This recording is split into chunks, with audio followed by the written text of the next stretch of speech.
ఇక ఆడ ఆమె అన్ని బొగల వలుకుంటా మాట్లాడుతున్నది. కల్వకుంట్ల కవితకు ఫస్ట్ మొదటి ఒకటి విషయం యాదిపిస్తున్నా.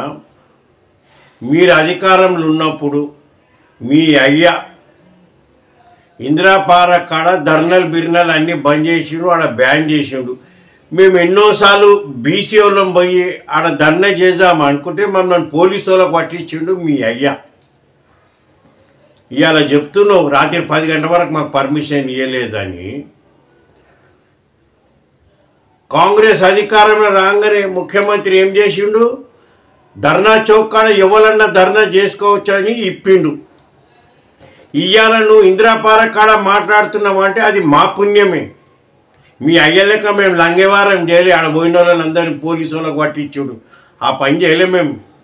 విన్నావా, జర సిగ్గుంచుకొని మాట్లాడే ముందు నువ్వు రాత్రి 10 గంటలకు నాకు పర్మిషన్ ఇచ్చిర్రు అని చెప్తాను. నువ్వు పెద్ద తీసుమార్కవు, నువ్వు చేసే దొంగ లెక్కలకు ఇంకా నీకు రాగానే పర్మిషన్ ఇస్తారు. ఒకటి. ఇక రెండోది,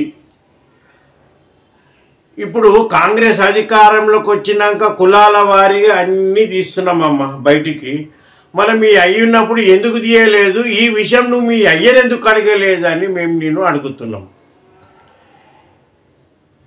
మాకు చెప్పాలి. రెండోది, పండిత్ జవహర్లాల్ నెహ్రూ సర్వే చేసింది అల్మర్లో పెట్టుకుండా నువ్వు చెప్తున్నావు. మన మీ అయ్య 3-4 ఏళ్ల కింద సర్వే చేయించింగా, సమగ్ర సర్వే అని తెలంగాణ మొత్తం ఎవరికి ఎంత ఆస్తులు పాస్తులు, ఏ కులాలు, ఎంతమంది అన్నీ చేసిరు కదా. అవి మీ అయ్యేందుకు బయట పెట్టలే, నువ్వు ఎందుకు పెట్టలేదని నిన్ను అడుగుతున్నాం మేము. ఇలా నువ్వు పండిత్ జవహర్లాల్ నెహ్రూ గురించి మాట్లాడుతున్నావు.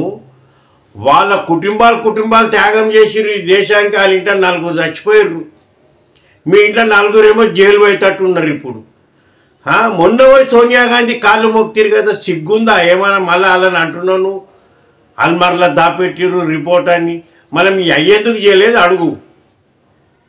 32% రిజర్వేషన్ ఉంటే గ్రామ పంచాయతీ ఎలక్షన్లలో మీ అయ్య 22% చేసిండు. అప్పుడు ఎందుకు అడగలేదమ్మా? బీసీ రిజర్వేషన్ మీ అయ్య తక్కువ చేసిండు కదా, అప్పుడు నువ్వు అడగాలి కదా. ఇప్పుడు అధికారం కోల్పోతే బీసీలు యాదొచ్చారు నీకు ఇప్పుడు. ఇంకొకటి, ఇవాళ గ్రామ పంచాయతీ ఊర్లలో ఎలక్షన్ అయితే ఎంపీటీసీ, జెడ్పీటీసీ, సర్పంచులు వీళ్ళంతా మహిళలకు అవకాశం ఇచ్చి మీ అయ్యి ఇచ్చిండు అనుకుంటున్నావా? అది రాజీవ్ గాంధీ పుణ్యం. మొత్తం భారతదేశంలో లోకల్ బాడీ ఎలక్షన్లు ఆడోళ్ళు కూడా కొట్లాడాలని బిల్ పాస్ చేయించిండు. మీ అయ్య ఏం చేయాలి? మీ అయ్య బీసీలకు అన్యాయం చేసిండు. 32% రిజర్వేషన్ ఉంటే 22%కు తీసుకొచ్చిండు మీ అయ్య. పోయి మీ అయ్యని అడుగు. విన్నావా? మీరు కులాల వారికి అడ్డం పెట్టుకొని పబ్బం గడుపుతున్నారు. అధికారంలో రానికే దళితులను ముఖ్యమంత్రి చేస్తారని వాళ్ళని దోక చేసిర్రు. ఉద్యమం నడిపేటప్పుడు ఆంధ్రోళ్ళ మీద ఏడ్చిర్రు. ఇప్పుడు అధికారం ఇవన్నీ పోగానే బీసీలు యాదొచ్చిర్రు. అంటే మీరే హుషారున్నారు కల్వకుంట్లలో. ఇక తెలంగాణ ప్రజలంతా పిచ్చోళ్ళు అనుకుంటున్నారు. అరే ఇన్ని రోజులు తెలంగాణ ముసుకేసుకొని దొంగవారం చేసిర్రు. మీ ముసుకంతా లేచిపోయింది. మీరు ఎంతో దోసుకుర్రు. ఎవరో జైలుకు పోతారు.